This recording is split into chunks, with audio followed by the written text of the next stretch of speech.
My name is Julie, and I'm a 27-year-old woman, and recently I got a call from my mother. We hadn't spoken in almost 3 years. She called to ask for my help because my sister and her husband had just gone through something really bad. To give you some background, the man who is now my sister's husband was supposed to be my husband once upon a time. My sister, who's 23 and I'll call her Kelly, got together with my fiancé Jack, who is also 27, on the day of my engagement. Jack and I had been together since college, and after almost 3 years, he proposed to me. He even threw a party to surprise me on the night of our engagement. I remember feeling like I was on top of the world until about 2 p.m. that day. I decided to step out into the backyard to get better phone reception, and that's when I saw my sister and Jack. They were making out so passionately that it took them a few seconds to even notice me standing there, completely shocked. I couldn't believe he would do this to me, especially after almost 3 years together, and on the night of our engagement, no less. When they finally noticed me, they quickly pulled apart, but it was too late. I ran to my car and drove as fast as I could to the nearest hotel. I was in complete shock and trying to process what I had just seen, hoping it wasn't true. But then I received a text from Kelly, apologizing and saying she was in love with Jack. Apparently, this had been going on for a long time. I was in my hotel room when I got that text, and I broke down like never before. After that, Jack texted me too, saying pretty much the same thing. He told me that he had only proposed to me because he thought that if he committed to me, he could push Kelly out of his mind. Obviously, that didn't work, and it made him want Kelly even more. He said it wasn't about me, but it was about them, and they just knew they were meant to be together. I was just a stand-in, a way for Jack to eventually meet Kelly. I stayed at the hotel for a few days, trying to pull myself together. I was still feeling lost and trying to convince myself that this was just a bad joke life was playing on me. After almost 5 days, I finally went back home because I needed to get my things and go back to work if I didn't want to get fired. When I got home, I realized that my family had been staying with Jack, all under the same roof, waiting for me to return. It might have been touching if it weren't for the reason I left in the first place. Everyone had been trying to text me and get a response from me nonstop after I disappeared, but I hadn't answered a single one of those messages. So when I finally came back, there was a lot of chaos. Everyone made sure to hug me and tell me how glad they were to see me. Even Kelly had the nerve to come up to me with tears in her eyes and give me a big hug when she saw me. I was too shocked to even react and just stood there silently while everyone crowded around me. Finally, when things calmed down, I cleared my throat and told them that I was only back to get my things and move out for good. Jack had been standing there quietly until that point, but when I said I was leaving, he announced that I didn't need to go because he had already packed his stuff and was moving in with Kelly now that everything was out in the open. My family, including my parents, my aunt, and my dad's youngest sister, who has lived with us since her husband passed away, all had big smiles on their faces. There was nothing to smile about, at least not from my perspective. Kelly stood next to Jack, looking at me sadly but still smiling. I couldn't take it anymore and asked my family what on earth they were smiling about because, as far as I could see, there was nothing to be happy about. I was upset because Kelly had just broken up my engagement and taken away my boyfriend of almost 3 years. There was nothing funny or sweet about it. My mother spoke up and told me that they couldn't change the past, but they could accept the future. They believed that the future had Kelly and Jack together, and even though the relationship started with cheating, they felt sorry about it, but wanted me to understand that this was for the best. Kelly apologized for taking my boyfriend, saying she couldn't help falling in love with him. She wished she had told me earlier, so I didn't have to find out this way, but she said they were deeply in love and wanted to spend their lives together. Then they kissed right in front of me, and my mother even wiped a tear from her eyes. I snapped and told them that this wasn't something to be sentimental about. What they were doing was disgusting. To my surprise, my family got annoyed with me and said I was being bratty instead of being happy for my sister. They thought I was making it all about myself and didn't approve of my behavior. I was shocked by their attitude and told them all to get out of my house. I couldn't understand how they were defending Kelly and Jack while making me look like the bad guy, acting like I was overreacting. My father stepped in and told me not to act like a child because things like this happen and I should just accept it. He said I should be happy that my sister found her soulmate instead of being jealous. It felt like they were all acting crazy and I couldn't deal with it anymore.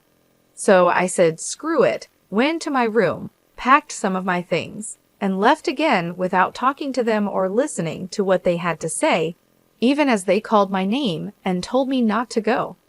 I didn't have anything left to say to them because it was clear that they cared more about Kelly and her happiness than about me or what was right and wrong. They were so focused on justifying what Kelly had done that they completely forgot that I had real feelings too. After that day, my family tried to contact me several times, but I never responded because I didn't think I owed them anything. A couple of weeks later, I even received an invitation to Kelly and Jack's wedding, which I obviously declined. All the friends that Jack and I had in common also declined the wedding invitation to support me, and even a few relatives who knew the truth stopped interacting with my family after they learned how I had been treated. It's been 3 years, and I've cut them out of my life completely. They occasionally tried to get back in touch by wishing me well on my birthday or New Year, but I always ignored them. I never blocked any of them, though I did remove them from my friends list. Since I have a public account, they could still see what I was up to, which is what I wanted. I wanted them to see that I was living a great life and let them feel jealous. It was a bit petty, but it was the least I could do after how they treated me. Until recently, I had no idea what they had been up to in the last few years.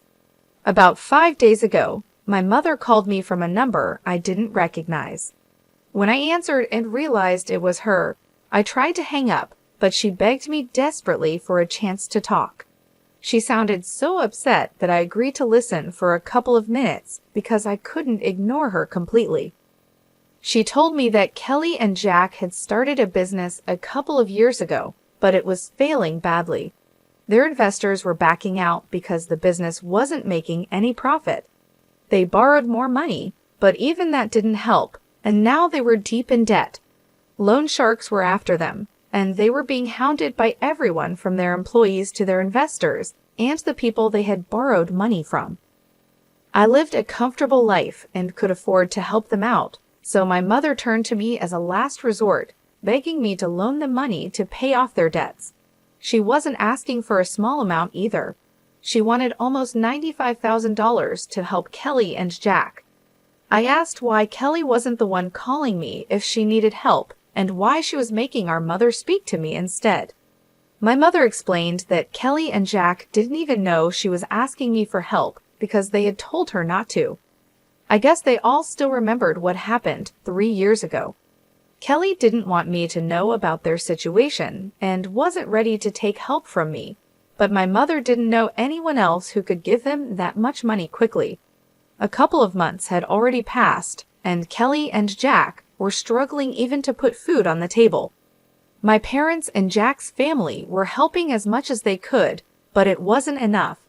They had their own futures to think about, especially since most of my family, including Jack's parents, were retired. That's why my mother, with no other options, had called me to ask for help. I could afford to help them, but I really didn't want to. Kelly was right not to contact me for help, because they lost the right to ask anything of me the day they cheated on me. I told my mother that I couldn't help them, and even if I could, I wouldn't. She sounded very upset and told me I was being cruel and needed to think about my family. I reminded her that Kelly and Jack didn't think about me when they had their affair, and my family didn't think about me while they supported them. So I didn't see why I needed to think about them now. I had worked hard to get where I am today, and I wasn't going to just give away $95,000 to 2 people who didn't deserve it. My mother started crying on the phone, saying she never expected me to grow up to be so selfish, and claimed that my sister and her husband would end up in big trouble if I didn't help them out. I told my mother that it was unfortunate, but I couldn't help them, and then I hung up. Since then, she's been sending me text after text, almost every hour, begging me to reconsider and think about my sister. She keeps saying that this isn't the time for petty revenge, and that Kelly is in serious trouble. She warns that if I don't help her now, I'll regret it in the future. My mother is acting desperate, and I don't know what to say to her because I don't want to feel like the bad person here either. Am I wrong for not helping my sister financially after she stole my fiancé 3 years ago? Update: I finally blocked my family. I hadn't done that earlier because, first, I wanted them to see what I was up to and feel jealous, and second, because I thought cutting them off completely might be something I'd regret if something bad happened to them. But now, I don't care anymore. I should have removed them from my life 3 years ago. Keeping them around this long was the real petty thing I did. Refusing to help my sister now isn't petty. It's just the logical thing to do. They've already wasted so much money, and I'm sure that even if I gave them the money now, they wouldn't be able to pay it back. $95,000 is a huge amount, and even though I'm doing well financially, that doesn't mean I can just give away that kind of money without expecting it back. If it were a close friend I was helping, I would still expect to be repaid. But these are people who are close to me, and they're definitely not my loved ones. I can't expect them to pay me back, so there's really no reason for me to help them out. It's as simple as that. I talked to a few of my friends about this to get their opinions, and they agreed that I did the right thing by refusing to give them the money not out of revenge, but because it's completely impractical and foolish to expect me to help the very people who betrayed me in the past. Anyway, my mother is now blocked, and she can't contact me to guilt-trip me anymore. I have nothing to worry about, at least that's what I thought. Update 2. Hi everyone, something really big happened today. I was at work when I got a call from my neighbor. She told me there was a couple outside my house, screaming for me to come out and talk to them. My neighbor said they seemed pretty crazy and had been yelling at my door for about an hour, refusing to leave. I asked her to describe them, but deep down, I already knew who it was. When she described them, it just confirmed my suspicion. It was Kelly and Jack. My neighbor insisted that I come back home to deal with them because she didn't think they were up to any good. Given that it was Kelly and Jack, I knew she was right. So I thanked her and immediately started driving back home because I couldn't risk them getting into my house. Luckily, I got there in about 20 minutes and caught them in the act of trying to break into my house by picking the lock on my door. I pulled up in front of my house and demanded to know what they thought they were doing. I tried to call the police right away, but Jack moved like lightning and knocked the phone out of my hand.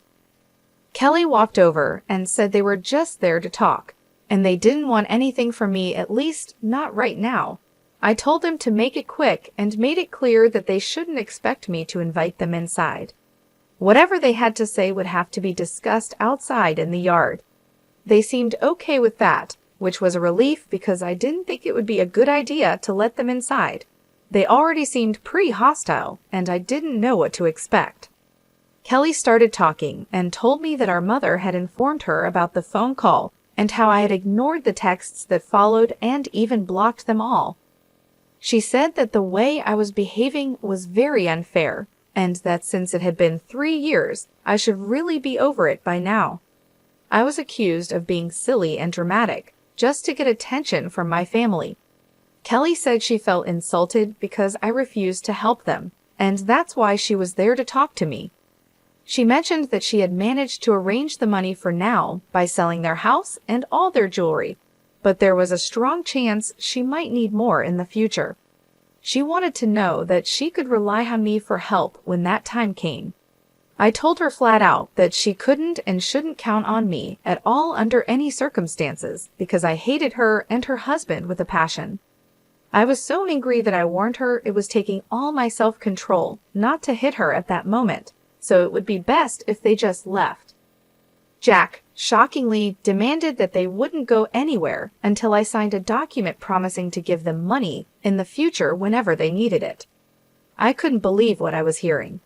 I knew that such a document wouldn't be legally valid if I was forced to sign it under pressure, and they had to be out of their minds if they thought they could manipulate me into something like that. I told both of them to get out, but Kelly pushed me and said that I had to help them because I owed it to them since we were family. She said I couldn't just run away from my responsibilities like this. I was stunned that she actually pushed me, and I was tempted to slap her. But I held back because I knew that getting violent would only make things worse. Instead, I decided to grab my phone, which had fallen to the ground when Jack knocked it out of my hand earlier, and I made a run for it. I quickly climbed into my car and drove off without even checking my rearview mirror.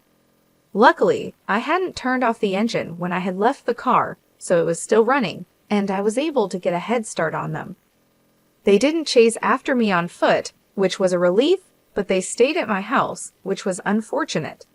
Once I was at a safe distance, I decided to call the police and report what was happening. I drove back to my house just in time, arriving shortly before the police got there. Within about 25 minutes, they showed up, and I filled them in on everything that had happened. The police arrested Kelly and Jack and took them away. I knew the charges weren't that serious, and they'd probably get off easily, but it was still worth it because at least they were taken away, and I didn't have to deal with them anymore. A few hours have passed since then, and I haven't heard from anyone in my family, which is strange. I thought by now at least one of them would have tried to contact me from a different number, but they haven't. I'm guessing they're either over everything and won't try to get under my skin again, or they're just waiting for the right time to contact me later when things have calmed down a bit. Update 3. Hi, so my last update was about a week ago, and I had started to believe that my family was finally going to leave me alone after I called the cops on Kelly and Jack. But I was wrong. Even that didn't stop them from bothering me again.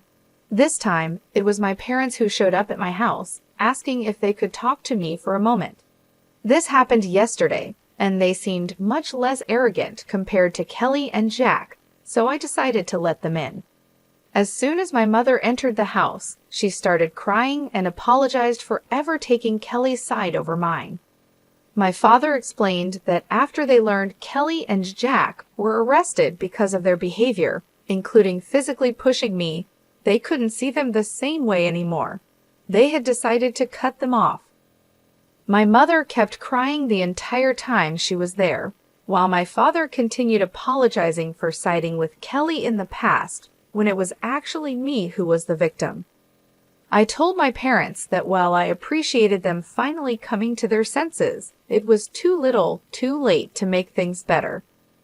I had grown used to living my life on my own terms, and didn't want to go back to putting my family before myself. As much as I appreciated their visit and apology, I couldn't promise to work on our relationship because, honestly, I didn't see any point in trying to salvage something that was already broken, even if it was with my parents. They protested a bit, saying that we could fix things if we really wanted to, but that was the problem I didn't want to anymore. I just wanted to be by myself, free from the complications and hurt of the past. I told them I respected their efforts, but I was done trying. They seemed a little disappointed, but eventually they left and asked if I could at least unblock them so they could keep in touch. I did unblock my parents, which feels a bit strange, but for now, that's where things stand. I'm not sure what the future holds, but I'm focusing on my own peace and well-being. Stay tuned for more updates on how things unfold.